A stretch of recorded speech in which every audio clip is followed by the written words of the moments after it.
मैं खुद से ही पूछता हूं कि कैसे सामाजिक जीवन में अधिकतम सुख में जुटा सकता हूं, क्योंकि हर बिहार के बाद नए तरह के लोग मिलते हैं, नई समझ के लोग मिलते हैं। तो चाचा, जब मैं खुद से पूछता हूं कि कैसे एक अलग अलग तरह के सामाजिक ढांचों में अधिकतम सुख जुटाया जा सकता है, तो मैं एक ही चीज में लागू करता हूं। वह ये है कि आप देखने के जितने ज्यादा ढंग तैयार कर सकते हो उतने करते चले जाओ। अब आज ही देखिए, दिवस है मतदान का, मध्य प्रदेश में मतदान दिवस है। मां एक कह रहे हैं मतदान करो, क्या कह रहे? दूसरे कह रहे मतदान करो। तो ये तो हमारे और आपके देखने के ढंग पे निर्भर है कि मतदान करना है कि नहीं करना है। नहीं ना मां? कल रात चर्चा हो रही थी चाचा से कि देखिए मां, जो राही है वो हीरा है, राही सो हीरा। और चाचा, जो राह है वो हरा है। नहीं ना? कि एक स्थान विशेष में ठहरने से तो अनचाहे राग द्वेष भी पनपने लगते हैं, ना चाहते हुए भी ऐसी स्थितियां निर्मित हो जाती हैं कि आप मेरे संदर्भ में और मैं आपके संदर्भ में ऐसे निर्णयों पर पहुंच जाता हूं जो ना तो मुझे ही ठीक से परिभाषित करते हैं और न जो आपको ही ठीक से परिभाषित करते हैं। तो इससे अच्छा है कि इन त्वरित निष्कर्षों पर जो हम पहुंचे, मिथ्या निष्कर्षों पर जो हम पहुंचे, उसके लिए अच्छा है चरे वेती चरे वेती, कि राही बने रहो, राही बने रहो। तो जो राही बना है वही हीरा बना है, और जो राह है वही हरा है। क्योंकि आपने देखा है जो पगडंडियां, चाचा आपने कथा सुनी होगी, वो एक किसान दो घड़े को ले जाता है नदी से पानी भरने, एक फूटा है और दूसरा साबुत है।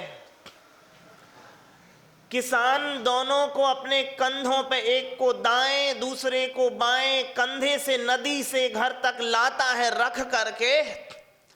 हफ्ते 10 दिन गुजर गए तो जो साबुत घड़ा है वो तो पूरा पानी लाता है, और जो फूटा घड़ा है वो 25%, 50%, 40% पानी लाता है।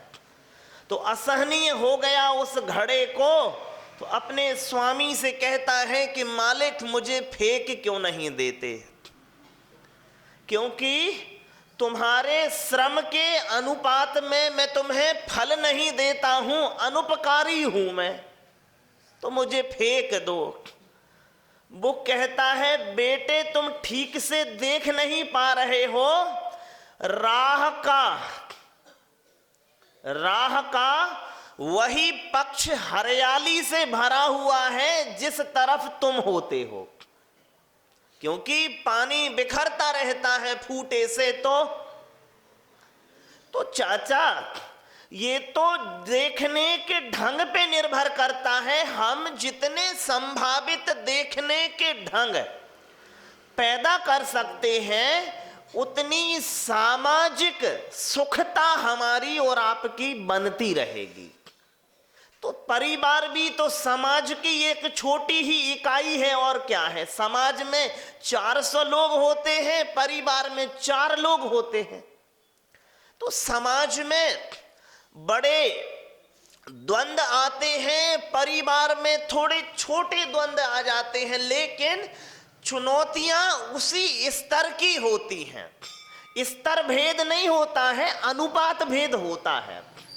तो जैसे मैं सुख जुटा लेता हूं समाज से, क्योंकि मैं संभावित अधिकतम संभावित नजरिए पैदा करता हूं, और वो नजरिया जो मां सुख वर्धक होता है वह मैं लागू कर लेता हूं। तो परिवारों में भी आपसे अपेक्षा मेरी होगी कि इस ढंग का ही चाचा संभावित अधिकतम नजरिए बनाए जाएं हर एक बात के। ठीक है कि नहीं है। दूसरी बात यह है मां, सामान्य बुद्धि के जो लोग होते हैं चाचा, उन्हें ये लगता है कि जमीन में बीज खो गया है। हाथ से जमीन, कुछ बच्चे हैं जो जेब में बीज भरे हुए हैं अलग अलग किस्म के, फटी है जेब तो वो लिखते हैं कि मेरे बीज खेत में खो गए हैं। लेकिन मां कोई कहीं नहीं जाता, कोई कभी खोता नहीं है। हाँ, प्रारूप परिवर्तित हो जाते हैं। तो हम भी और मुनि महाराज जी भी यहां से जा नहीं रहे हैं, थोड़े से स्वरूप और प्रारूप परिवर्तित हो जाएंगे और कुछ भी नहीं। आप भी, हमारे माता और हमारे पिता भी कहीं नहीं गए हैं, हमारे आसपास ही मौजूद हैं सब। चाचा, बीज जमीन में पड़ता है तो वो खोता नहीं है। हाँ, एक नए प्रारूप के तौर पे हमारे सामने आ जाता है। तो सामान्य बुद्धि उस स्वरूप को समझ नहीं पाती है, लेकिन होते वे ही लोग हैं, हमारे अपने ही होते हैं। तो कोई कभी नहीं जाता है, कोई कभी कहीं खोता नहीं है, सब अपने आसपास ही रहते हैं। तो मां, हमें और आपको पता नहीं रहता है कि कौन हमारे पुराने जन्मों के मां हैं और कौन हमारे जन्मों के पिता हैं। जो नए बच्चे हैं आपके आसपास, हो सकता है वो हमारे पुराने पिताओं के नए जीवन हो सकता है कि नहीं हो सकता, बताओ। तो बच्चों के प्रति विशेष आदरणीय रहें। क्यों? क्योंकि आप अपने पूर्व पिताओं के प्रति आदर करते थे।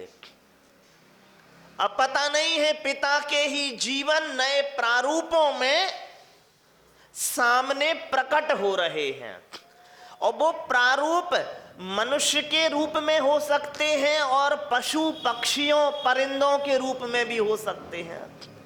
तो सबके प्रति आदरणीय हो जाएं चाचा, क्योंकि पूज्य पिताजी कौन से प्रारूप में आ गए हैं उतनी हमारी समझ है नहीं। तो हर किसी के प्रति आदरणीय हो नहीं। एक तो ये है, और तीसरी बात ये है चाचा, दूरियां बहुत अर्थों में रिश्तों में मजबूती भी लाती हैं, नहीं लाती? कितनी बार होता है कि नजदीकियां दूरियां बनाने लगती हैं, ज्यादा मिठास में कीड़े पड़ जाते हैं, ऐसा हमारे वरिष्ठ कहते हैं।